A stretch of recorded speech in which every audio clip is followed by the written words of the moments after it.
Terminamos viendo a Isaías 40, versículo 12, y es para ayudarnos cuando vemos lo enorme que es el universo, que todavía confunde a los científicos. ¿Usted sabía, hermanos, que los científicos pensaban de que el universo, como tenía un límite o que estaba desacelerando? Y la gran sorpresa de ellos es de que, contra toda lógica, el universo no solo está extendiéndose, pero se extiende aún cada vez más y más rápido. Y eso contradice las leyes de física. Por ejemplo, usted tiene una flecha y lanza una piedra, eso se va con una energía, pero con tiempo esa energía la gravedad lo jala y no tiene suficiente energía para seguir para siempre. Pero el universo va extendiéndose y aún más y más rápido. Entonces podemos ver en esto su inmenso poder y grandeza. Salmos 33, versículo 6. Por la palabra del Señor fueron hechos los cielos, y todo su ejército por el aliento de su boca. Podemos ver y apreciar el hecho que Dios es eterno, que Él existió aún antes de la creación del universo. A través de su creación podemos ver el carácter del Creador. Él hizo el universo, puso todos los cuerpos celestiales en órbita. ¿Y recuerdan la cantidad de estrellas que hay? 300,000 millones de galaxias con un promedio de 100,000 millones a 300,000 millones. Salmos 147, 4. Él cuenta el número de las estrellas, a todas ellas llama por sus nombres. Ahora, hermano, para mí lo increíble no es de que Dios puede contarlos todos y nombrarlos todos. Es después de quizás, aún después de 6,000 años, Él puede recordar todos esos nombres. Él no se olvida como nosotros olvidamos. Hermanos, ¿qué cerebro o mente tiene nuestro Dios? Es increíble que puede dar nombres y quizás en la eternidad el Señor nos va a mostrar todos los nombres que Él tiene. Quién sabe, pero cuenta el número de las estrellas y a todas ellas les pone nombre. Hermano, lo tremendo de esto, como yo le dije, que la memoria del Señor no falla. Él no falla en su memoria. La creación muestra que Dios es un Dios de precisión y orden. Hermano, en la órbita de los planetas. Y no solamente son los planetas que están dando vueltas alrededor del Sol, sino el Sol tiene su órbita en el universo.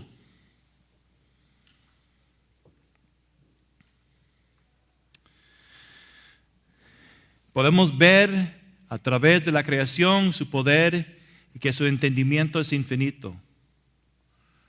Y lo más tremendo de todo esto, hermanos, es que Él hizo todo el universo y este planeta para que tú y yo podríamos vivir aquí y conocer este Dios tan grande y tan especial. Y que este Dios mostró su amor para con nosotros, dándonos a su Hijo unigénito. El Creador del universo, que puede medir la distancia del universo con la palma de sus manos. Tan grande que Él puede con 3 dedos medir el polvo de la tierra. Tan grande para hacer eso. Y Él también es tan pequeño de que Él puede entrar como un embrión en el vientre de María. es que no hay nada imposible para nuestro Dios. Oh, cuán especial somos para el Señor. Vemos su gloria en los cielos, pero debajo de la tierra vemos también una sombra de los horrores del infierno. También son vistos por los volcanes y el magma. Y si uno ha ido a un volcán, aquí hay muchos, se puede oler el azufre que viene desde abajo. Se puede ver el magma y el fuego. Entonces, otro subpunto, el infierno es entendido por las cavernas subterráneas y las rocas derretidas y el fuego. En Lucas 13 leemos de la oscuridad de las tinieblas. El infierno es un lugar de oscuridad, y si uno ha ido debajo de la tierra en una caverna, es imposible ver su mano. Aun cuando ella está ante sus ojos. Y es una terrible sensación. Pensando de estar perdido debajo de la tierra en una caverna. Durante mis estudios en la universidad, yo fui varias veces con unos amigos. Y fuimos dentro de unas cavernas, en inglés se llama spelunking. Es decir, quizás con una soga bien larga, un lazo, una soga bien largo, y con una lámpara, uno se metía en túneles bajo la tierra, cavernas. A veces tenemos que pasar sobre sus estómagos como un gusano pasando por un túnel quizás de 50 centímetros de ancho. Y es increíble que no nos perdimos. Y cuando se apagaba la luz, hermanos, no se veía nada. Nada. Y ahora pensando en ese tiempo, y pienso, ¿qué tal si nos hubiéramos perdido ahí? Y por alguna manera estar desubicado. Hoy, hermanos, me da escalofríos. Y puedes imaginar perdido por toda la eternidad en un lugar horrible. Otro subpunto. Todo lo que Dios hizo contiene una verdad divina.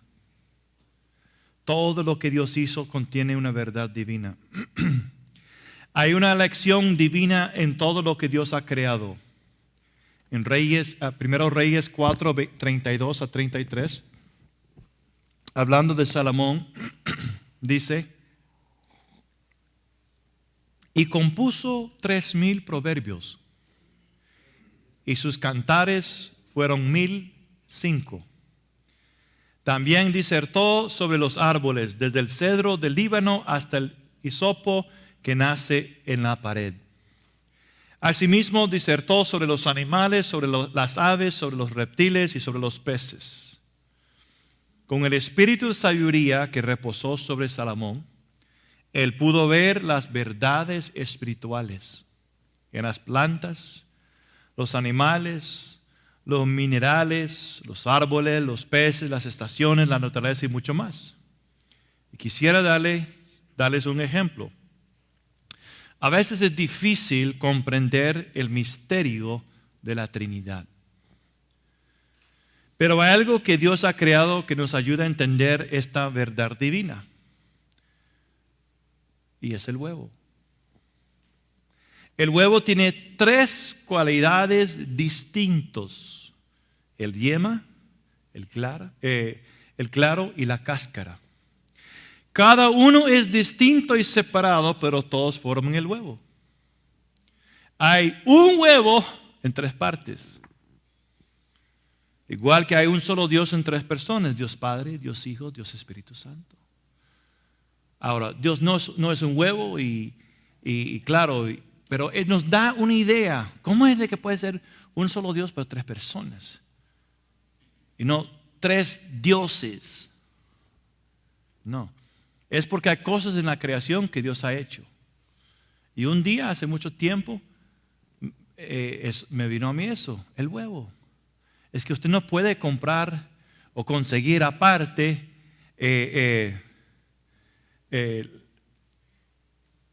la cáscara solamente aparte del claro y el yema.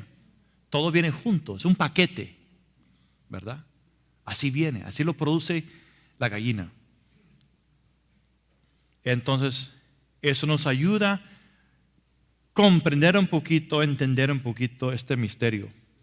Hay otro aspecto de la creación que es muy interesante, y es que Dios creó los animales puros e impuros.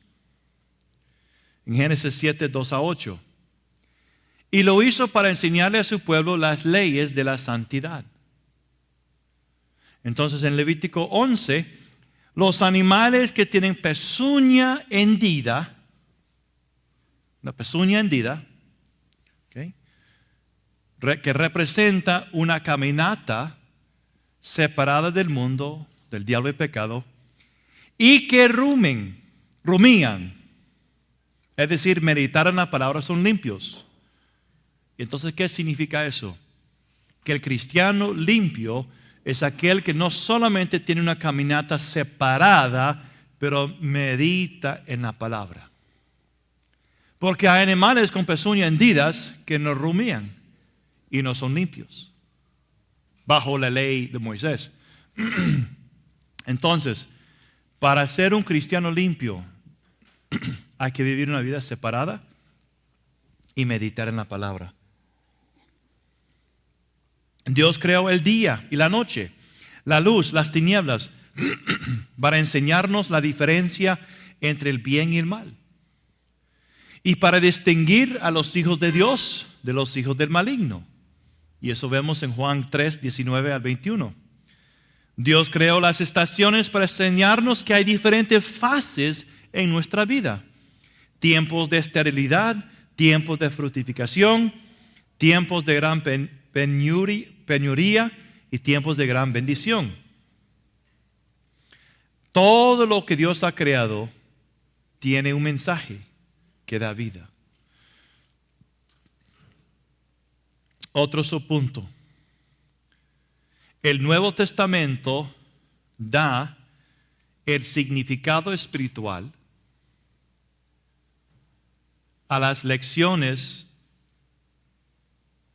de objetos naturales del Antiguo Testamento. Lo voy a repetir. El Nuevo Testamento da el significado espiritual a las lecciones de objetos naturales del Antiguo Testamento. Debe haber un entendimiento de las lecciones de objetos del Antiguo Testamento antes de que podamos comprender las contrapartes espirituales en el Nuevo Testamento. Por ejemplo, el Antiguo Testamento está lleno de ilustraciones naturales, está lleno. Pero el Nuevo Testamento les infunde vida y significado espiritual a ellas. Entonces vamos a ver algunos ejemplos y vamos a comparar Antiguo con Nuevo Testamento. Entonces, si quieres en una hoja en blanco, lo va a partir esa hoja en dos, una raya de arriba para abajo, como una cruz, pero forma T. Y al lado izquierdo pongas Antiguo Testamento.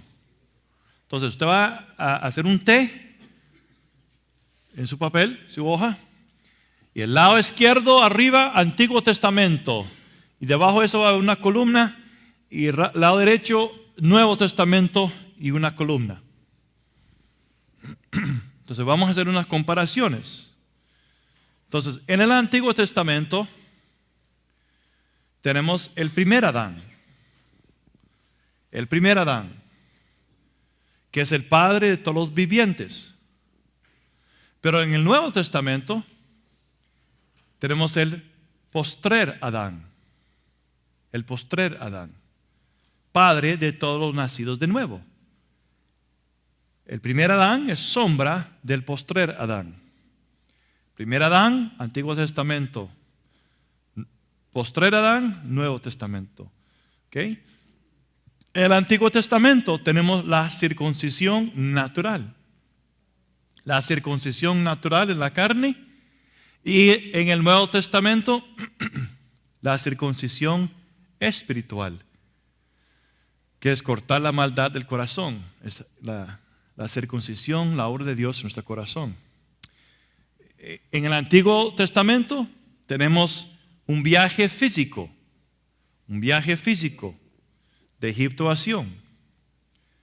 En el Nuevo Testamento, un viaje espiritual de mundanalidad a santidad.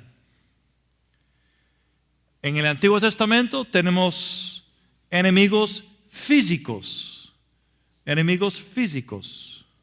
Por ejemplo, los heteos, los jebuseos. Pero en el Nuevo Testamento tenemos enemigos espirituales. Orgullo, dureza de corazón, espíritus malignos, etc. En el Antiguo Testamento tenemos tabernáculos o templos terrenales. Templos terrenales, hechos con las manos. El Nuevo Testamento, templos espirituales. También de la diferencia natural, pero una significado espiritual. En el Antiguo Testamento tenemos sacerdocio físico, un sacerdocio físico, pero en el Nuevo Testamento un sacerdocio espiritual. Pedro menciona eso. Esto es algo muy importante porque trae mucha confusión, o hay confusión en la iglesia, en ciertas iglesias en el mundo. Hay fiestas literales y fiestas espirituales. Pero hay iglesias que se enfatizan la fiesta literal. Pero eso es sombra de las fiestas espirituales que deben ser experimentadas en nuestra vida. Tenemos también Israel natural, la nación judía. Hay doctrinas que dicen que Israel natural ya no tiene propósito, no debe existir porque la verdadera Israel es la iglesia. Pero se equivocan ahí, llevan una verdad al extremo, porque Abraham tiene dos simientes, natural y espiritual. Y Dios dio promesas a los dos y los dos tienen que cumplir. Es más, si no hay Israel natural, entonces en vano viene Jesús, porque Él es rey de los judíos y Él viene a gobernar sobre su nación. Y los profetas profetizaron que el linaje de David, de que David iba a tener prole y iba a tener descendientes siempre sobre su trono, siempre. Y no puede haber un trono y un rey sin súbitos. Tenemos Israel natural, Israel espiritual, que es la iglesia. Y por último, tenemos Monte de Sión terrenal en Jerusalén. Pero ahora en el Nuevo Testamento, el Monte de Sión celestial, la Nueva Jerusalén. Y quizás podemos ir a Hebreos capítulo 12. Capítulo 22 y 23, dice: os habéis acercado al monte de Sión, la ciudad de Dios vivo, Jerusalén la celestial. Entonces claramente hay dos Jerusaléns, natural y espiritual.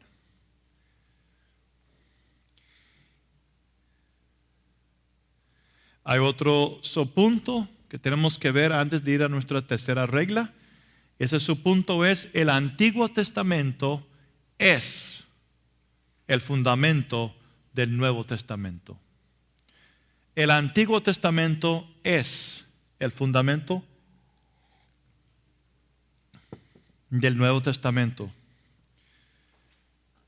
Uno de los padres de la iglesia creo que es del tercer siglo, dijo, se dice que el Antiguo Testamento es el Nuevo Testamento ocultado. El Antiguo Testamento es el Nuevo Testamento ocultado y el Nuevo Testamento es el Antiguo Testamento revelado. Lo voy a repetir. El Antiguo Testamento es el Nuevo Testamento ocultado. O sea, no se puede ver todo. Y que el Nuevo Testamento es el Antiguo Testamento revelado. En el mundo cristiano, aquellos que piensan que el Antiguo Pacto o Testamento no es importante.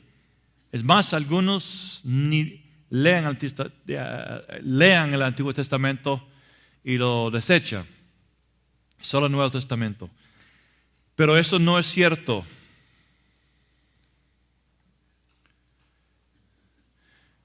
No es posible apreciar las verdades del Nuevo Testamento sin descubrir esas verdades en el Antiguo Testamento.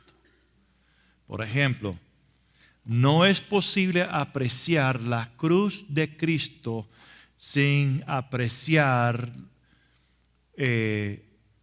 las 5 ofrendas que hay en el Antiguo Testamento. Cada uno representa lo que hizo Cristo en la cruz. Toda verdad en el Nuevo Testamento también es confirmado por 2 o 3 testigos. Esos testigos son, número 1, la ley. Segundo, los profetas. Y tercero, los salmos. Cuando Cristo, hablando de sí mismo, Él citó la ley, los profetas y los salmos en Lucas 24:44. Toda palabra es confirmada, dice la ley, con 2 o 3 testigos. Y eso es lo que dijo Pablo también. Por lo tanto, el Antiguo Testamento es sumamente importante para confirmar una doctrina. Otro versículo. Vamos a Efesios.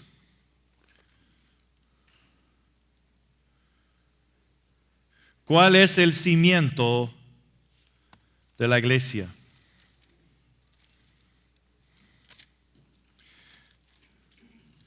Vamos a Efesios capítulo 2, versículo 20. Edificados sobre el fundamento de los apóstoles. ¿Dónde se encuentran los apóstoles? ¿Antiguo o nuevo? Nuevo. Y profetas. ¿Dónde se encuentran los profetas? Antiguo. Y había algunos también nuevo.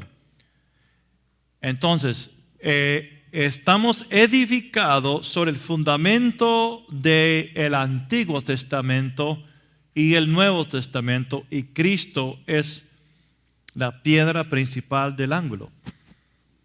Entonces, no se puede descartar el Antiguo Testamento. Por lo tanto, el Antiguo Testamento es sumamente importante para confirmar una doctrina. Por ejemplo, la doctrina de hablar en otras lenguas. Pablo, en 1 Corintios 14, creo que es versículo 28.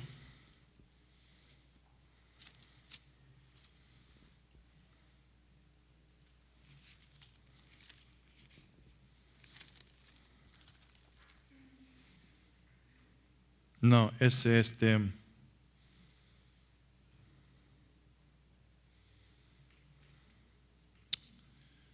por aquí está.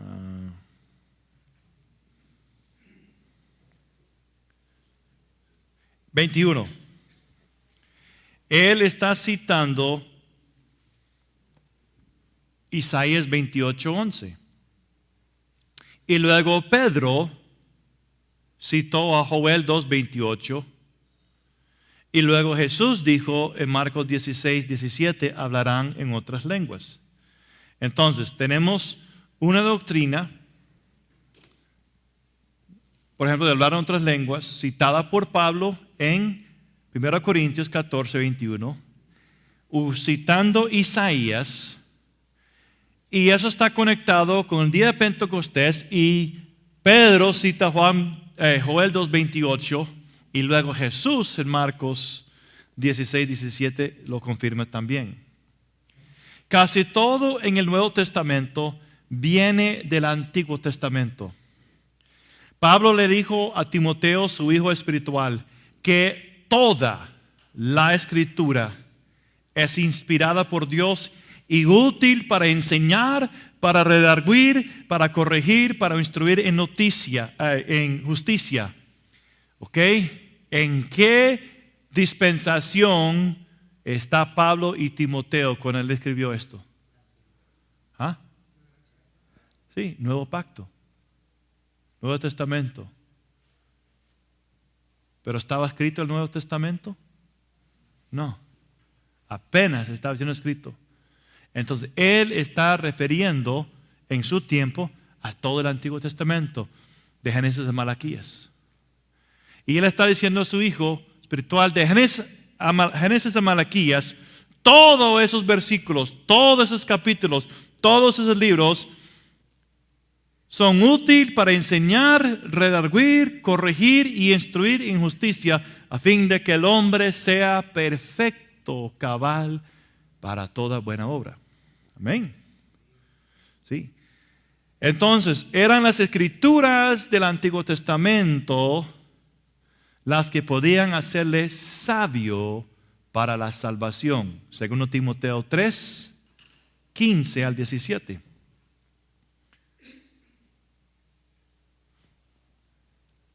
También eso ahora incluye todo lo que tenemos. ¿Cuántas veces son citadas el Antiguo Testamento por los autores del Nuevo Testamento? Un índice del Nuevo Testamento judaico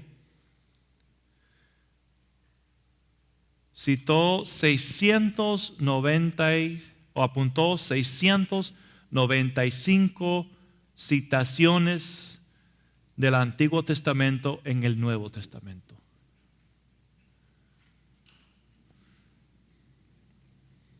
$695. Hay también muchos pasajes del Antiguo Testamento donde se hace referencia. En el caso que una figura del Antiguo Testamento es mencionado sin citar un versículo específico.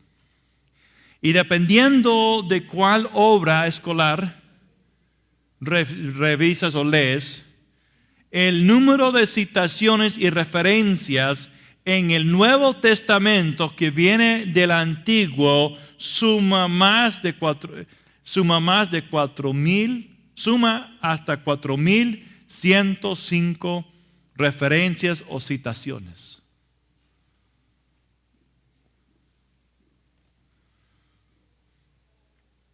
Los apóstoles citaron el Antiguo Testamento 695 veces.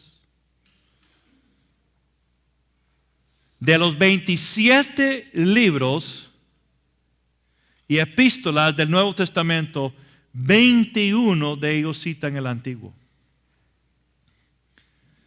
Los únicos que no citan directamente al Antiguo Testamento son Tito, Filemón, 1, 2 y 3 Juan y Judas. Pero ellos aluden a personajes o pasajes del Antiguo Testamento. O sea, no hay una cita directa. Algunas personas asumen que los 5 libros escritos por Moisés son obsoletos.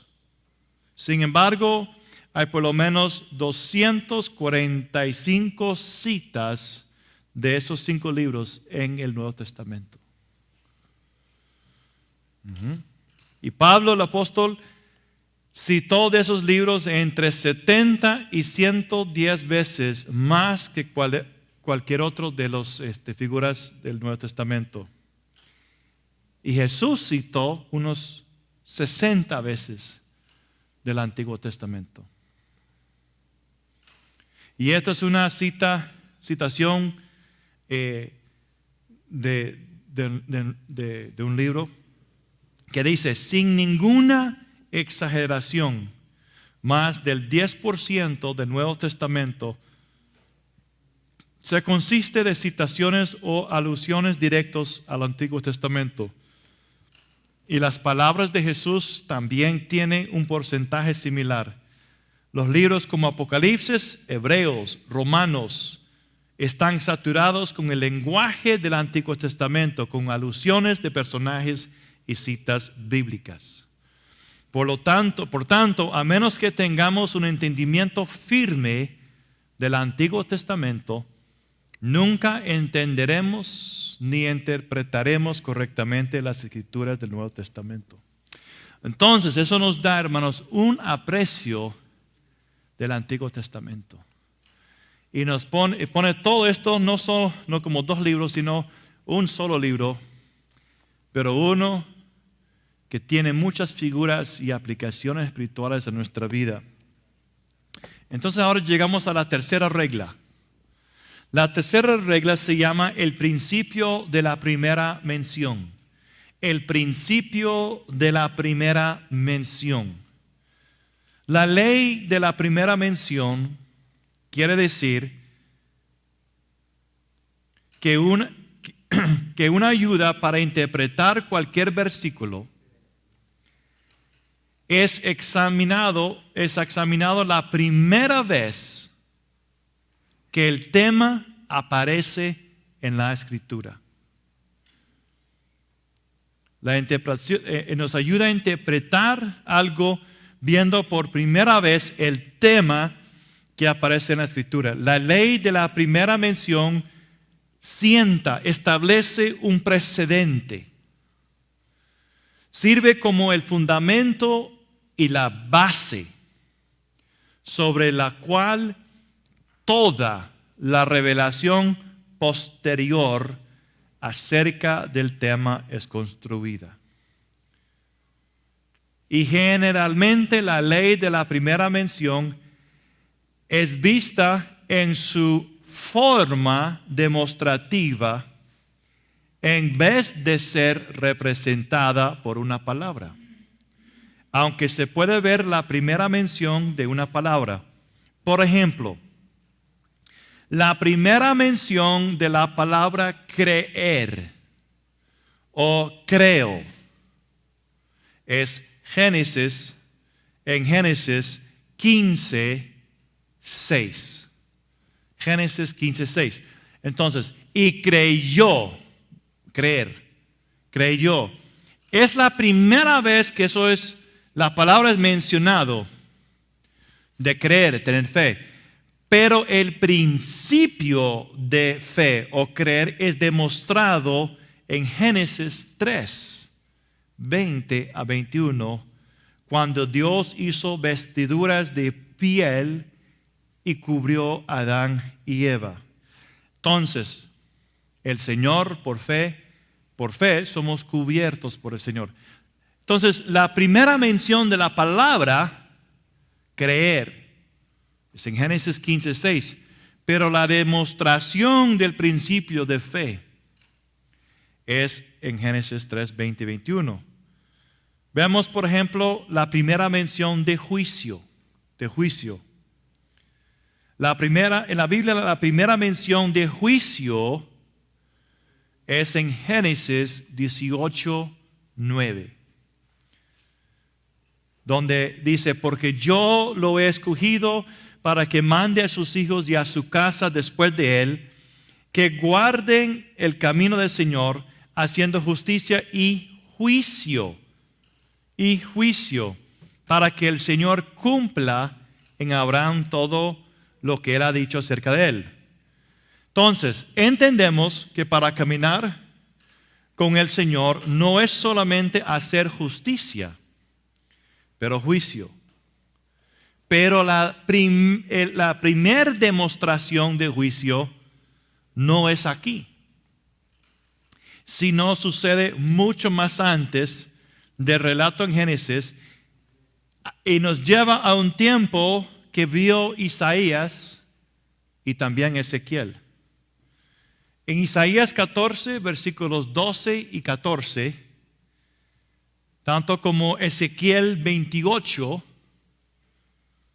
12 al 15, se remontan al origen, la insurrección y democión de Satanás mucho antes de la fundación del mundo.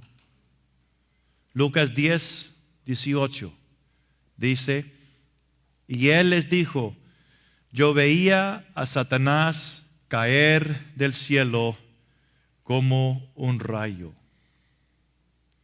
Entonces estamos viendo la primera mención. Eso establece un precedente sobre esa palabra. En Salmos 9:7 dice, pero el Señor permanece para siempre, ha establecido su trono para juicio. Entonces entendemos que el trono de Dios fue establecido para juicio con el propósito de mantener los caminos de Dios. Por lo tanto, como Lucero salió de los caminos de Dios, él tenía que ser juzgado. Entonces la ley de la primera mención es como la llave de una puerta. Y con esa llave se nos abre la puerta de conocimiento para llevarnos hacia el pleno conocimiento de la verdad. También la ley de la primera mención es como una guía para descubrir la verdad de manera progresiva a través de las Escrituras. La primera mención de algo y luego a través de las Escrituras hay un descubrimiento de esa verdad de una manera progresiva. También la ley de la primera mención es como el primer eslabón de una cadena larga de revelación. También la ley de primera mención es como una semilla que tiene dentro de ella toda la verdad que será desarrollada en todas las demás dimensiones. Entonces, por lo tanto, la ley de mención, la ley de mención, se ve a la Biblia como un libro completo. Es un libro completo, no solamente varios libros, porque todos están relacionados. En la actualidad hay solamente un autor, que es Dios, y Él usó diferentes autores. Ahora, hay algo que también necesitamos saber, que no solamente es la primera mención de una palabra, pero también la primera demostración del principio. Entonces, por ejemplo, la palabra conyugal es mencionado la primera vez en Éxodo 21:10, donde dice, si tomaré para él otra mujer y despósate. Y en Génesis 38, versículo 8, donde Judá dijo a Onán, llégate a la mujer de tu hermano y despósate con ella.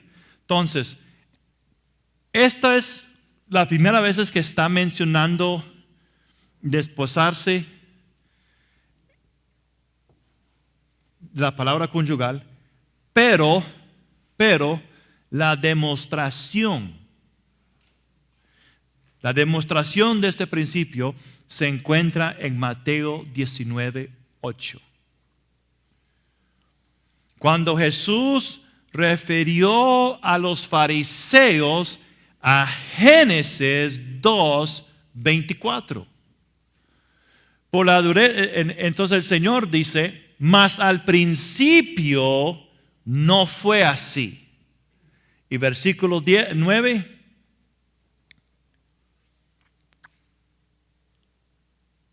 No, perdón. Es donde el hombre dejará a su mujer. Por esto el hombre dejará padre y madre y se unirá a su mujer. Y los hace llevar al principio. Entonces, la primera palabra que nos habla del desposatorio, de desposarse, del matrimonio, es en Éxodo 21:10 y Génesis 38:8.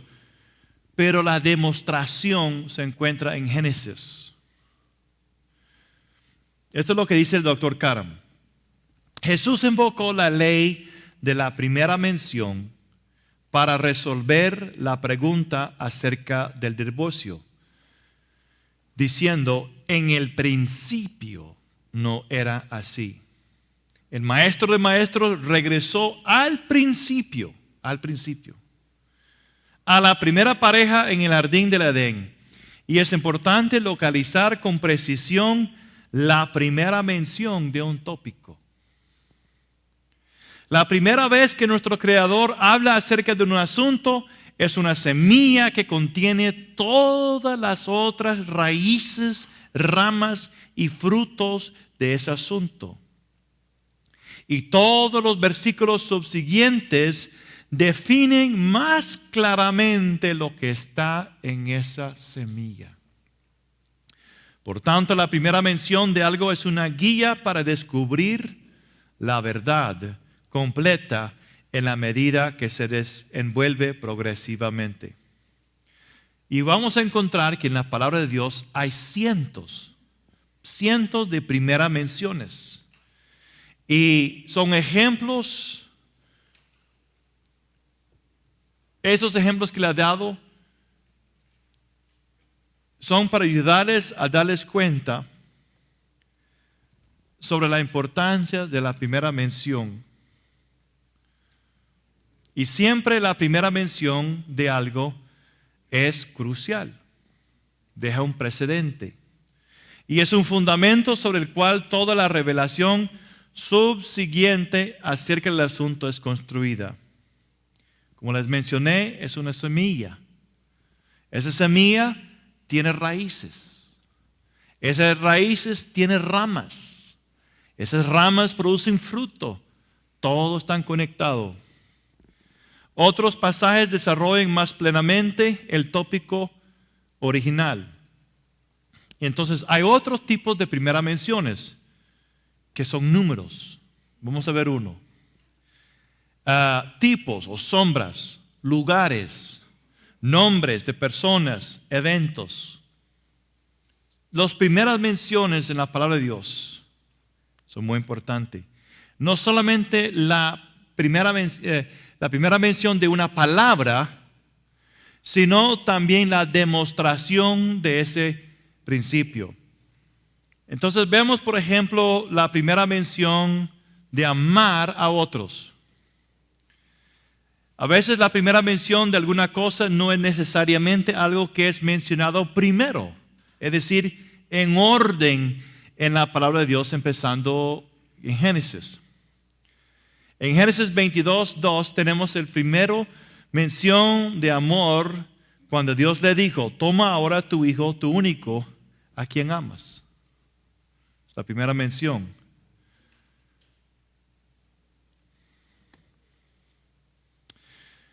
La ley del amor no fue instituido cuando Jesús predicó el Sermón del Monte. Tampoco no fue ordenada cuando Moisés dio la ley 1500 años antes. Sino es una ley moral innata desde el principio. ¿Y cómo sabemos eso? Abraham menciona, o en la Biblia está mencionada la primera palabra, amor. Es cuando vamos a 1 de Juan, capítulo 3, 11 y 12, donde dice, porque este es el mensaje que habéis oído desde el principio, que nos amemos unos a otros, no como Caín. Entonces, aunque la palabra amor se ve en Génesis 22:2, en la demostración de la primera mención de amor es en Génesis. Pero Juan es el que está hablando de eso desde el principio. Porque este es el mensaje que habéis oído desde el principio, que nos amemos unos a otros, no como Caín. Ese sentido instintivo de responsabilidad moral y social por la humanidad se remonta hasta el principio, a la primera familia. Ahora, algunos ejemplos de números. Algunos ejemplos de la primera mención de números.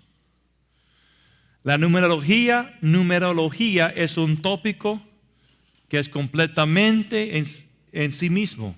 Hay libros enteros dedicados a los significados de los números a través de las palabras de Dios. Y hay misterios escondidos en los números, pero su primera mención es la más significativa. Entonces, el número 300. El primer mención es en Génesis 5:23. Y caminó Enoc con Dios 300 años. Génesis 5:23. Entonces, el número 300 está relacionado con una caminata con Dios, caminando con Dios. Enoc caminó con Dios 300 años.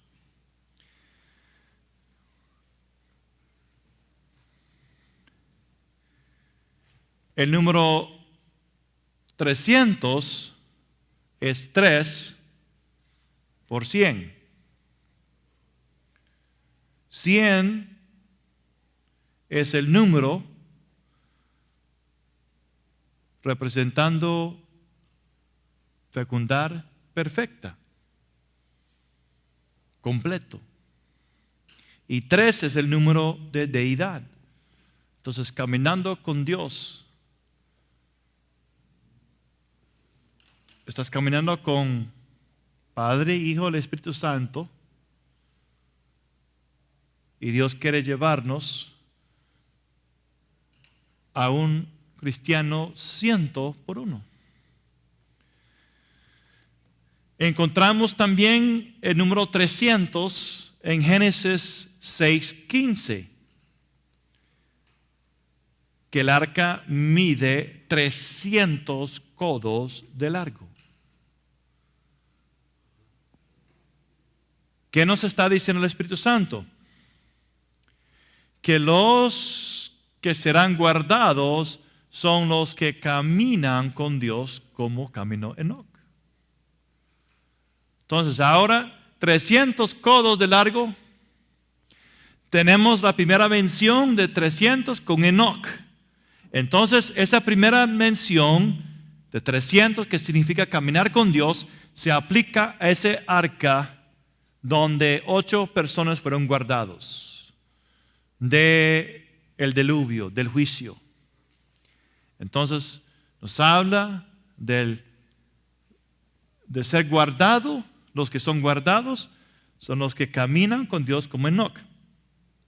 Otra vez vemos en Jueces 7, 1 al 6, Jueces 7, 1 al 6, que Gedeón empezó con 32,000 hombres. Dios dijo, es mucho para ir a la guerra, hacer guerra contra los madianitas. Se fueron 10,000, quedó 22. El Señor dijo, es mucho todavía. Y ese grupo fue reducido a un remanente de 300. Otra vez el número 300. ¿Por qué 300 hombres? Porque son divididos en 3 grupos de 100. Y son esos 300 que derrotan al enemigo. Entonces, otra vez, los que derrotan al enemigo son los que caminan con Dios como caminó Enoc. ¿Están entendiendo, hermanos? Entonces, a través de la palabra de Dios, vemos la primera mención de números. Entonces, vamos a hacer un pequeño resumen de la primera mención.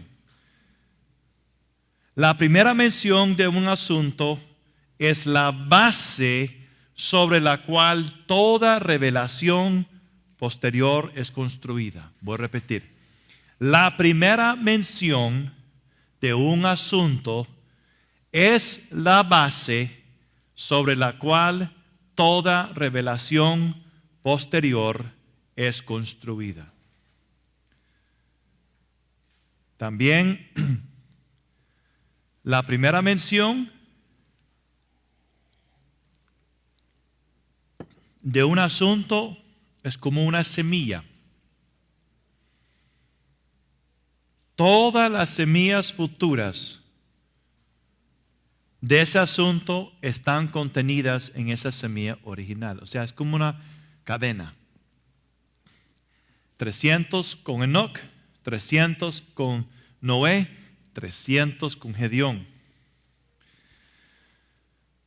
Es importante localizar con exactitud la primera mención de un asunto. Jesús mismo usó la ley de la primera mención para establecer el asunto del divorcio, cuando él dijo, mas al principio no fue así. Mas al principio no fue así. Y también como ejemplo, la ley de amar a nuestro prójimo no es citada la primera vez por Jesús, aunque él lo mencionó, pero es mencionada por primera vez en Génesis 4 con Caín y Abel.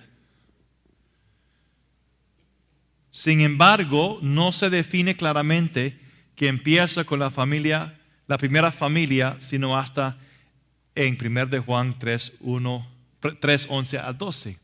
Entonces, por eso, hermanos, se necesita toda la palabra de Dios. Y mañana, cuando veamos otras reglas, vamos a ver que la Escritura interpreta a sí mismo. La cuarta regla, y creo que con esto vamos a terminar los últimos minutos que tenemos. Sí.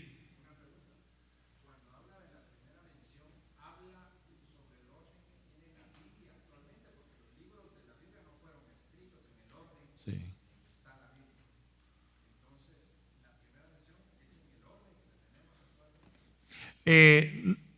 No es necesariamente en este orden. Por ejemplo, la primera palabra, amar, como le expliqué, que estamos viendo, Jesús lo menciona, por ejemplo. Pero no es hasta que uno va a Juan que se da cuenta que él está haciendo referencia a amor entre la familia Caín y Abel. Aunque usted va a Génesis, usted no va a encontrar la palabra amor. Pero la demostración de esa palabra está ahí también. Entonces, no es necesariamente que donde se encuentra la primera mención de una palabra, ¿verdad? Pero sino también la primera demostración de esa palabra. ¿Ok? Entonces, la cuarta regla, mantenerse dentro del contexto. Mantenerse dentro del contexto. Y esta regla es una de mis favoritas, porque es tan importante mantener el contexto. para dividir y balancear correctamente la palabra de Dios. Es más, yo considero esto es uno quizás de los más importantes, más cruciales, el contexto. Un texto sin un contexto es un pretexto para error. Lo voy a repetir. Un texto sin un contexto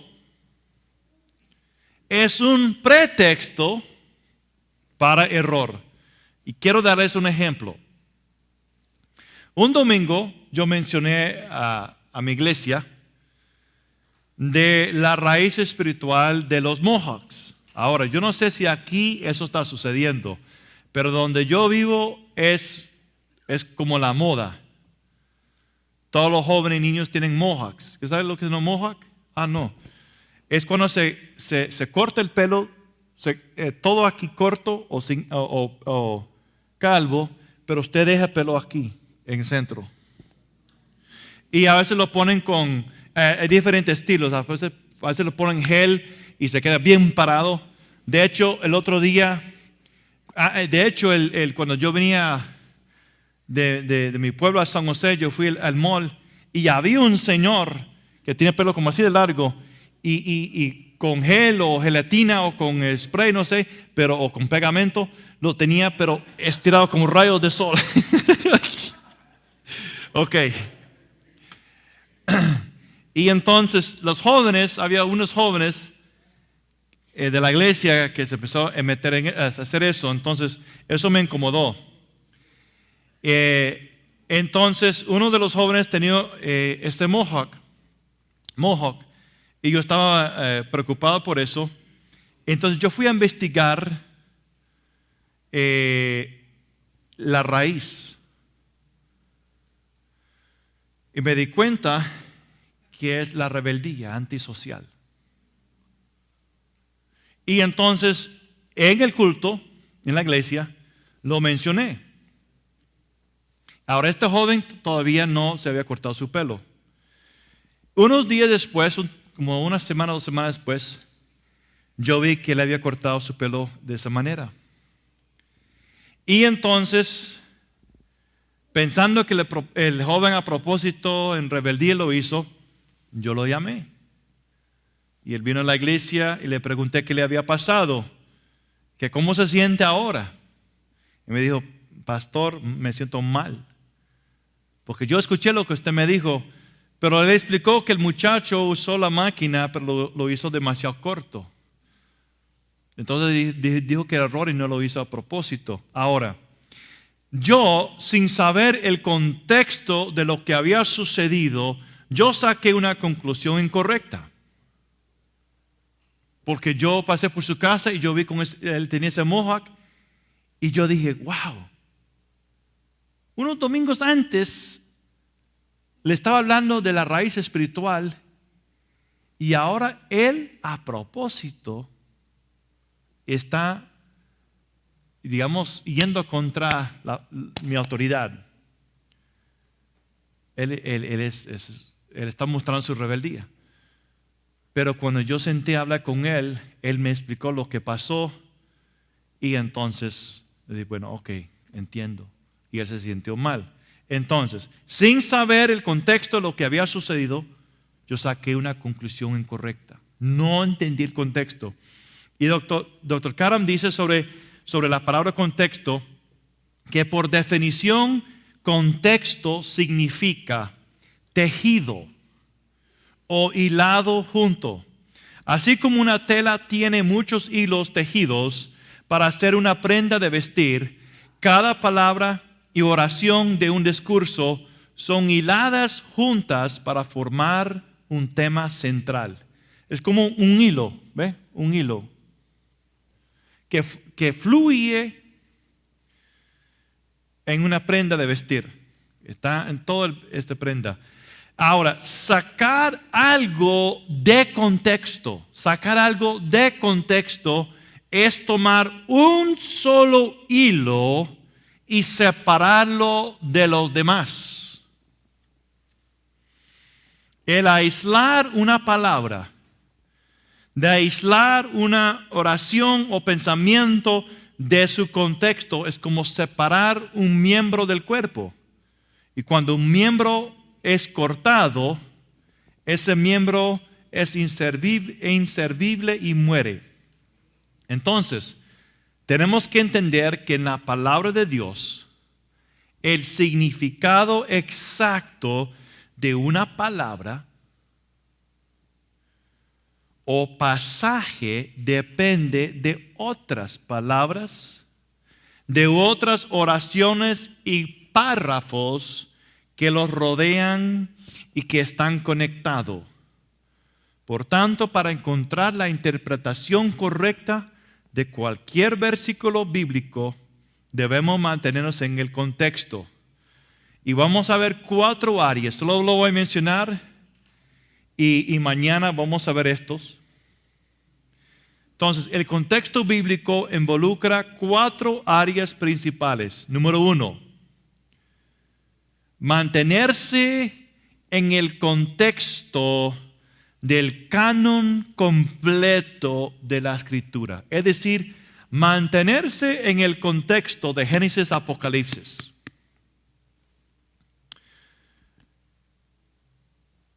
Luego, se divide entre mantenerse en el contexto del Antiguo o Nuevo Testamento y Nuevo. Entonces, mantenerse en contexto de un testamento, sea nuevo o antiguo. Después se reduce aún más, a número 3, mantenerse en el contexto de un libro de la Biblia. Mantenerse en el contexto de un libro de la Biblia. Hermano, vamos a ver mañana. Esto es mi favorito porque esto, hay personas que vienen tocando la puerta y le dicen que queremos hablar con ustedes sobre la palabra de Dios. Y le dice, tenemos un versículo muy interesante que queremos compartir con ustedes. Y es en Juan capítulo 10, versículo 29. Y dice, mi Padre que me las dio es mayor que todos. Y con eso empiezan a postular que Cristo es inferior al Padre. Ahora, mañana vamos a ver varios versículos así. Número 4, mantenerse en el contexto de una porción de la Escritura en particular. Mantenerse en el contexto de una porción de la Escritura en particular.